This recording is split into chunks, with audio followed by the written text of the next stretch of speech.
Halo semuanya, kita lanjutkan berikut ini dari apa yang sudah saya sampaikan sebelumnya di bagian pertama.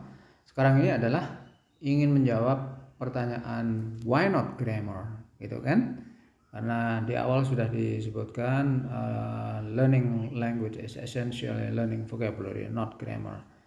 Nah, baiklah, kita uh, kita mulai dengan penjelasan kenapa tidak grammar, karena setiap kata itu memiliki semua aspek kebahasaan, ya, termasuk grammar di situ. Nah, setiap kata itu ada aspek fonologi, bagaimana kata itu diucapkan, kemudian morfologis, bagaimana kata itu muncul di dalam bentuk kata, ya, dalam ejaan dan seterusnya. Kemudian sinteks, yaitu bagaimana kata itu muncul dalam struktur kalimat. Kemudian semantik, bagaimana kata itu memiliki makna, baik makna leksikal maupun makna secara kontekstual. Dan yang berikutnya adalah collocation. Jadi aspek collocation ini bagaimana kata itu mesti muncul dengan kata yang lain. Nah, inilah kelima aspek inilah, at least ya, paling tidak kelima aspek ini harus terkandung di dalam setiap kata lexical entry. Oleh karena itu, grammar sudah masuk di sini. Nah, kita lihat sekarang satu persatu. Masalah fonologis itu seperti masalah transcription antara yang terbaca dengan yang tertulis. Kemudian masalah artikulasi, bagaimana mengucapkannya, kemudian relasi antara bunyi dan makna, ya. Ini dari aspek fonetik. Kemudian kenapa ini harus ada? Karena di dalam bahasa Inggris itu ada permasalahan seperti ini. Kata ini yang pertama ini ada dua ucapan, yaitu live, seperti dalam kalimat where do you live. Tapi juga bisa dibaca live, seperti dalam kalimat live show.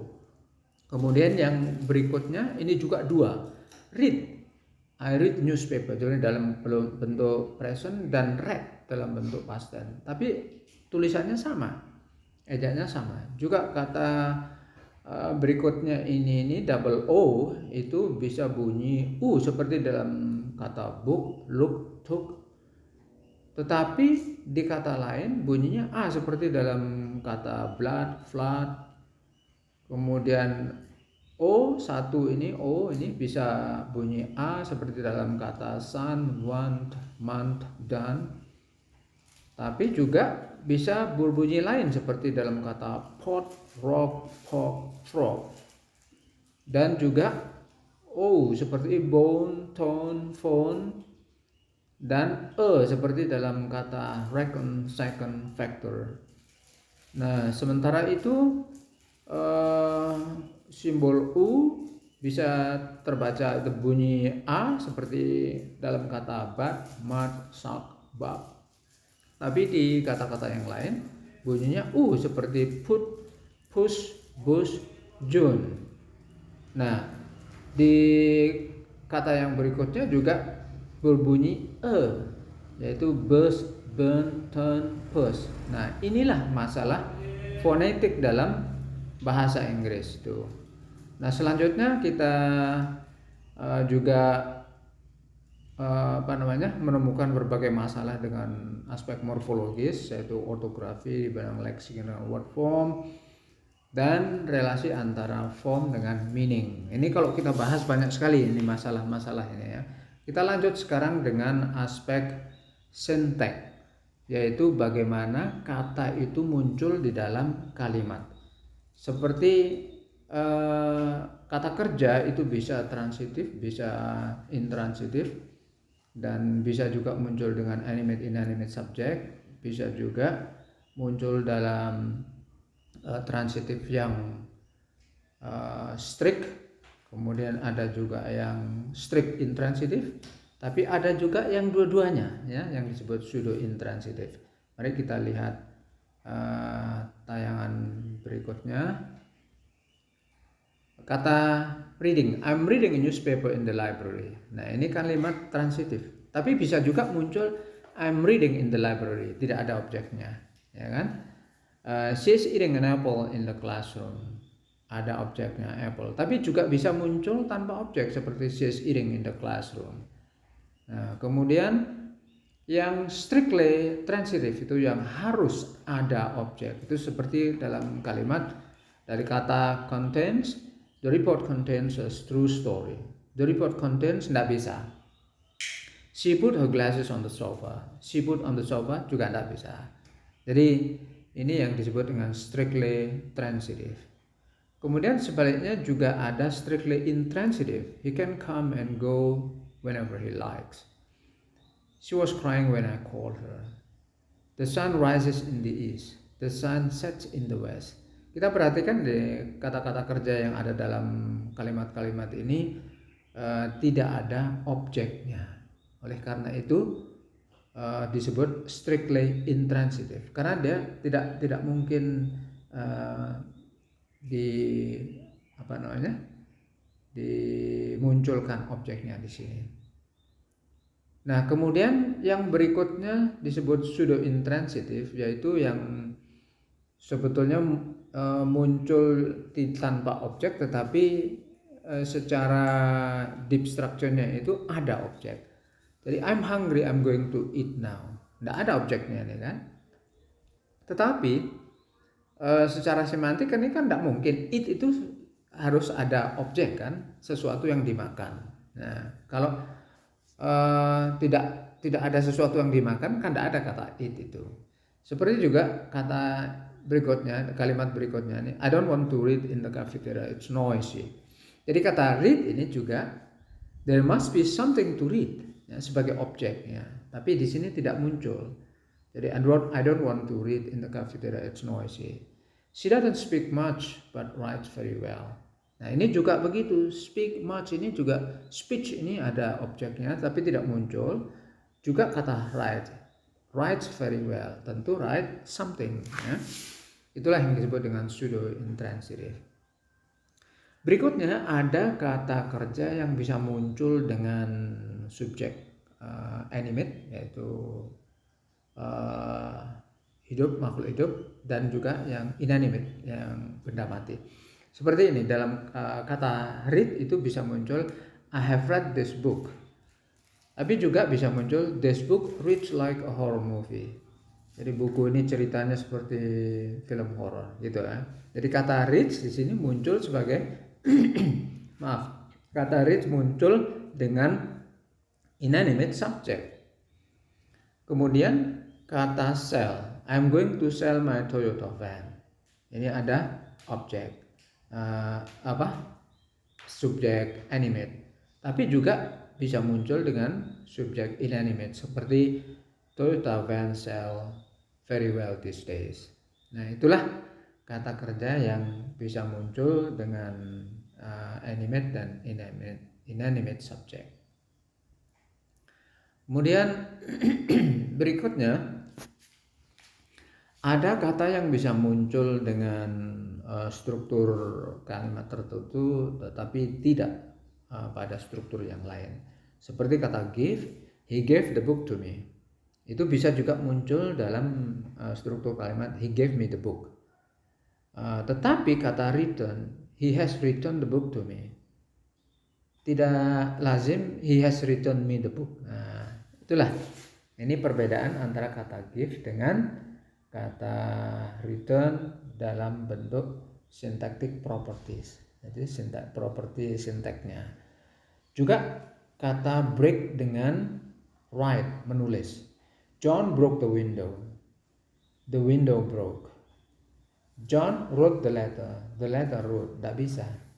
Jadi di sini kesimpulannya adalah kata break dengan kata write itu tidak memiliki syntactic properties yang sama.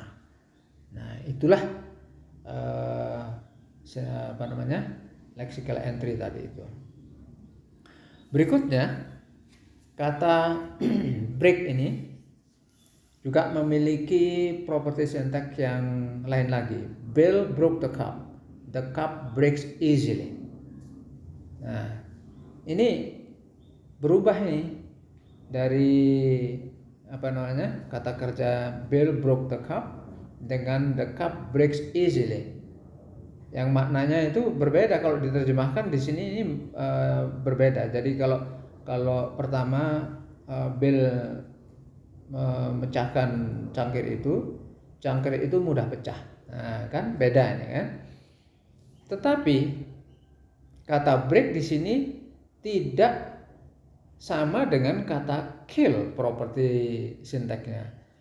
Dalam kalimat the soldier killed his friend, tidak bisa his friend kills easily seperti kata breaks itu. Nah, kesimpulannya adalah kata break memiliki syntactic property yang berbeda dengan kata kill. Itu. Nah, sekarang kita lanjutkan dengan aspek semantik ya. Dari segi semantik itu ada makna yang disebut kausatif, lokatif, benefaktif, dan part speech ya sebagai jenis kata ya. Kita perhatikan sekarang kata kill itu memiliki makna kausatif karena dia bisa dideskripsikan, misalnya dalam kamus itu kata kill itu bisa dideskripsikan sebagai cause someone to die. Jadi he killed his friend, he killed his own friend, itu his friend died. Kata break juga demikian. John broke the window broke. Jadi John caused the window break. Nah, gitu. Kata feed juga demikian. Mother has fed the baby ate. Nah, itulah makna kausatif dari kata kerja, tiga kata kerja ini. Kemudian juga ada yang disebut makna lokatif ya. I put the glass on the table. Nah, ini memiliki unsur subjek, objek, dan goal, location, makanya disebut lokatif ya. Karena tidak lazim kita memiliki kalimat I put the glass atau I put on the table, itu tidak jelas ya. Sama dengan kata pour, itu harus deep structure-nya itu adalah subjek, objek, source ya dari tempatnya, kemudian goal dari tujuannya. I pour some tea from a jug into the cup. Jadi source-nya itu adalah jug, kemudian goal-nya itu adalah cup ya. I pour some tea from a jug into the cup. Nah, inilah makna lokatif itu.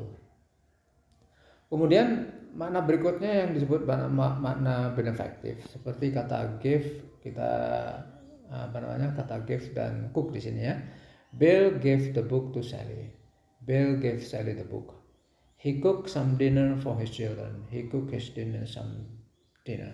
Nah, ini adalah makna benefaktif dari segi semantik.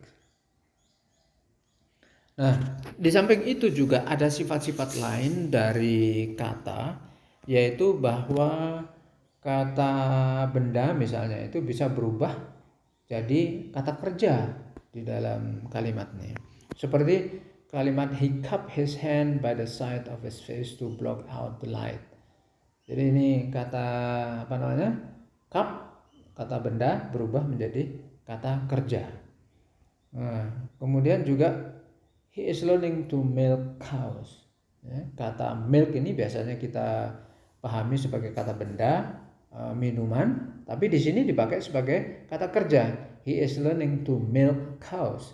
Artinya memerah susu sapi ya. He toweled himself as dry as he could with the damp towel. Jadi kata towel, handuk, sebagai kata benda, di sini dipakai sebagai kata kerja. Demikian juga dengan kata mistake yang pada umumnya kita pahami sebagai kata benda, di sini dipakai sebagai kata kerja. He couldn't mistake the gesture of throwing the gun away. Nah, itulah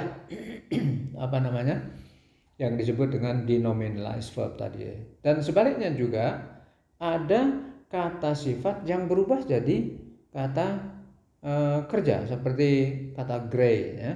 His hair had grayed a lot in the months since Aubrey disappeared. Jadi kata gray di sini berubah menjadi kata kerja. Kemudian all this statement create unnecessary political complication that upset the market. Kata upset yang pada umumnya kita pahami sebagai kata sifat di sini dipakai sebagai kata kerja. Nah, kemudian berikutnya kata brave juga yang pada umumnya kita pahami sebagai kata sifat di dalam kalimat ini dipakai sebagai kata kerja. Hundreds of national guardsmen and volunteers brave cold and rain to calm the tiny town of Branson. Nah, perubahan-perubahan sifat inilah yang seringkali menimbulkan permasalahan bagi pembelajar bahasa Inggris untuk memahami, kecuali bagi mereka yang sudah sering terekspos dengan input kata. Jadi itulah dari segi makna. Sekarang dari segi collocation, yaitu kemunculan kata dengan kata lain. Di dalam bahasa Inggris kata high dengan class itu bisa high class, high school, high speed, tetapi tidak bisa high tree. Nah, tidak ada dalam bahasa Inggris high tree. Sebaliknya kata tall dengan building, tall man, tall tree, ya, tetapi tidak tall mountain. Nah, inilah yang disebut dengan restriction di dalam collocation. Oleh karena itu kita perlu memiliki pemahaman juga terhadap kolokasi kata yang menjadi properti dari kata itu. Itulah masalah kolokasi. Jadi tadi pertanyaan awal adalah mengapa tidak grammar, karena setiap kata itu memiliki lexical property, ya, yang meliputi aspek fonologis, morfologis, syntax, semantics, dan collocation. Jadi itulah bagian kedua dari tayangan kita yang berkaitan dengan kata ini. Nanti bagian ketiga kita akan sampai pada kesimpulan. Demikian untuk sementara, sampai jumpa di bagian berikutnya.